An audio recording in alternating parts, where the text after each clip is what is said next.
Hello there, Sam here with Kaira Light, and in this video, guys, we're going to be looking at the functionality of the saber. How does it work? How do the buttons work? And how do you activate your Kaira Light? And what are its different tips and tricks that we have for you? It's going to be a great video. So to kick things off, you'll notice that every Kaira Light comes with 3 different buttons. Well, basically 2 buttons and a charging port. You have our power button, our AUX button, and then our charging port. I'll use power button and AUX going forward. I'll also point to them so it's pretty clear. Now, to get started, all you have to do is turn on your Kaira Light. Once it's charged and ready to go, and out of the box, it should be relatively charged, so you should be able to go right away. If not, go ahead and plug it in, give it a minute, and it should be charged enough for you to use it. So, just go ahead and click the power button. It's just a quick press. You don't want to hold it down.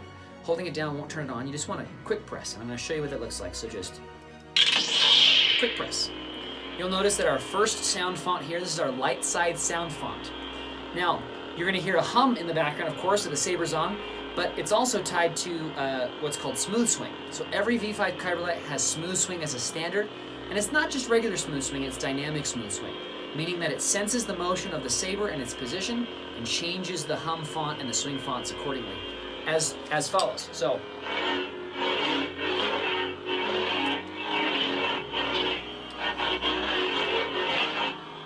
it also has flash on clash built in. Very responsive flash on clash.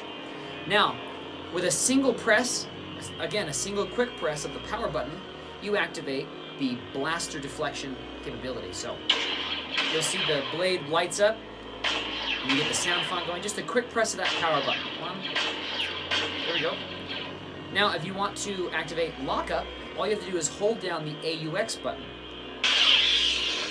And that causes the colors to flash and the sound font to change like you're locking up 2 sabers. Every Kaira Light has 17 colors built in, so you activate color change mode by simply triple pressing the power button. So triple press, and you're going to hear a small sound that will indicate that you're in color change mode. That beep beep beep means that it's in color change mode. And all you do is rotate the Kaira Light like a throttle on a motorcycle, and you'll start to see the color wheel activate, changing color. Like I said, 17 colors built in. Maybe we'll stop at red. A quick press of the power button turns you back off of color change mode, so you're now locked into a red, and it won't change if you move it. Same flash on clash. Last thing we have while the saber is on is a button lock mode. For those of you who like to spar or are really into really serious combat and you don't want to be touching the buttons while you're moving, simply triple press the AUX button, and that will activate your button lock mode. So you hear a small sound that indicates you're in button lock mode, meaning that none of the buttons will work. None of the blaster, the lockup doesn't work, nothing. To exit button lock mode, all you need to do is triple click the AUX button. Hear that again, and you'll know you're out of button lock mode when you can now use the saber once again. Okay, to turn the saber off, all I do is hold down the power button for 3 seconds. Now the saber's off. Now, while the saber is off, it's got other features, but we're going to look at 2 additional sound fonts and their feature sets as well. To change sound font or sound profile, all you have to do is single press while the saber is off the AUX button. So a single press. You'll hear the introductory sound for that font. That's the dark side font.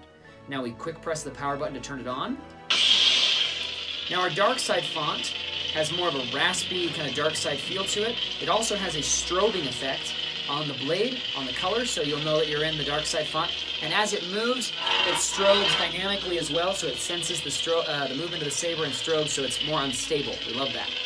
Again, you've got your quick pressing the power button gives you the blaster deflect effect, and then holding down your button here, your AUX button gives you the lockup, and then you still got the same color change mode.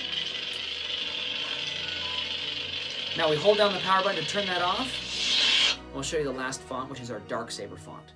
Simply a quick press of your AUX button brings us into dark saber font mode. You hear that? Turn it on. This is a default white color, and also it's strobing to be a bit unstable like the dark saber. And again, you got your color change mode, blaster effects, lockup, all of that on board. Every sound font has exactly the same feature set, just with different sounds associated with them, right? Again, it also has smooth swing. All right. Now, when the saber is turned off, there are several other features you have access to. One of which is you can control the sound. So you have a 175, 50, 25, and mute you can put it into. All you have to do is hold down the power button, and at the same time, quick press the AUX button, and you'll hear the saber announce the sound level it's at. So I hold that down. 75%. Now it's at 75% sound, slightly quieter. It'll go down, descending to 50, 25, and then mute. Now mute does not announce itself, it's muted. So you'll have to click it once to put it in mute, and then again to bring it into 100%. 100%, it rotates back to the top, so you'll hear it go back to 100. I'll show you what that looks like. So 50%. There's 50. 25%. There's 25. Now we're going to go into mute. You won't hear anything. Now we're in mute mode, and then when we circle back up to 100%, 100%. there you go.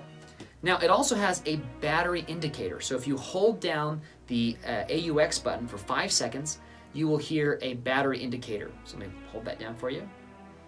43%. So you have 43% battery. Great. You can check that anytime. The last piece we have here is a low power mode. And low power mode is specifically for those who would either, one, like to elongate the battery, like extend the battery life, or two, have a V4, V3, V2, or V1 Kyber light and are trying to use a V5 board. Your V4 and below only has a 5-watt LED, so you need to basically downstroke or power down your saber a little bit so that your LED can handle the output. If not, the board is going to try to push 10 watts through your 5-watt and it will burn it out faster. So the way you go into low power mode is while the saber is off, you click 5 times very fast the AUX button, and you're going to hear a chime that's going to tell you that it's gone into low power mode. So now you notice the chime went down. That means it's in 5-watt mode or low power mode. You'll notice if you turn on the saber a marked difference in the output of the LED, so it's less bright. However, for those of you, again, with a previous generation Kyber light, that's going to save you your 5-watt LED. Now to exit low power mode, all you do is, again, 5 times fast on the AUX button, those 5 clicks, and then you'll hear the chime go back up. So, and I'm back in full power mode or 10-watt output. All right, guys, one other thing that the Kyber light can do is it can now charge while it's on. So if I plug in my saber, it's charging now, but it can also be turned on. Still works 100%. But it's actually fully charging right now. So it's charging the battery, it's also on. You'll have 100% battery here in about an hour and a half. Got a little proto saber action on, you know what I'm saying? But for those of you who like to hang it on the wall, you can put it in mute, turn on the saber, pick your color, plug it in, and you've got a lamp. Just keep in mind though, if you're gonna keep it on the wall, it's gonna burn out your LED faster. So I recommend putting it in low power mode if you're gonna turn it into a lamp. Put it in 5-watt mode, put it on the wall, you won't even notice the difference after a day or so, and you'll save your LED a lot of grief.